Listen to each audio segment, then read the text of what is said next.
Episode 1 of Before starts with our protagonist, Eli, waking up after a bad dream. This includes him dragging his foot across the floor of an empty swimming pool, eventually smacking his head on the ground off the diving board, a spatter of blood stained from multiple blows before. Eli is mourning the loss of his wife, Lynn, but he continues to see her ghost around the house. He looks over a photo of a farmhouse on the fridge, but he can't quite remember where he knows it from. So he throws the photo in the bin. Well, for now anyway. Later on, he gets it out and stuffs it in his study.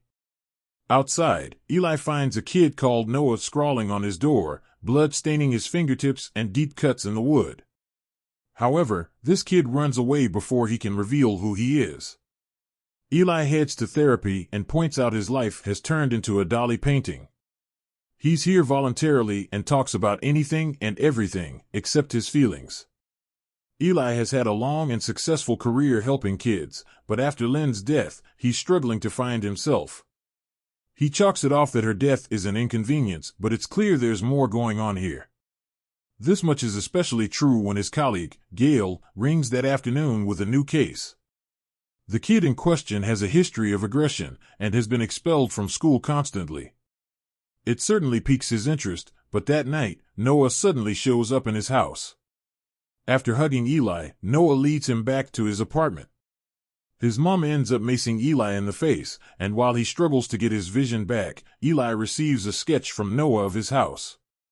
When he does leave, Noah watches him out the window. That night, Noah sees a strange black apparition crawl and ooze over the walls down to his bed. As he screams, we cut back to Eli, who appears to have had a bad dream. Eli speaks to his friend Jackson, who flirts the idea that there may be a spiritual connection between them. Funnily enough, Noah is the same troublesome kid that he's been hearing about. He's been through 5 foster families in 2 years, and right now, they're out of options. Gail twists his hand and Eli agrees to help.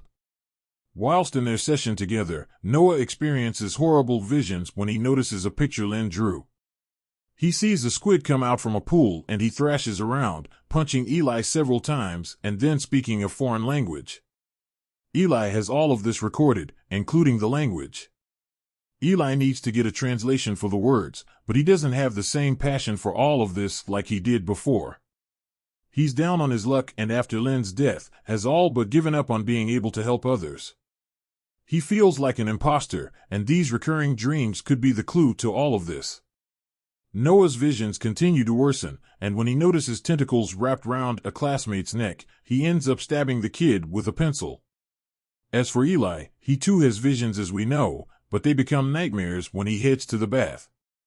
He sees Lynn's corpse in the tub, but the real kicker is what Eli manages to discover. Using a translation app, he discovers Noah's words are 17th century Dutch for "I'm scared, save me. Please save me." By his bedside in hospital, Eli sees a picture of the very same cabin he has pinned up on his fridge. Before looks like it's going to be an intriguing thriller, and with episodes clocking in at around 30 to 35 minutes, this is the perfect way to fill the spooky and eerie atmosphere crafted by Apple's fellow horror thriller, Servant. Unlike that series though, Before has more urgency to its plot. You can see how the pieces are coming together already, with spiritual links and the idea of spirits being bonded through time as the main factor toward these visions. Billy Crystal does a great job bringing Eli to life here, and it'll be interesting to see exactly what he may be hiding in his past surrounding Lynn. Whatever it is, it's definitely to do with water since the tub and the swimming pool were both devoid of that, so it could be a crucial clue. Either way, the first episode gets things off to an excellent start.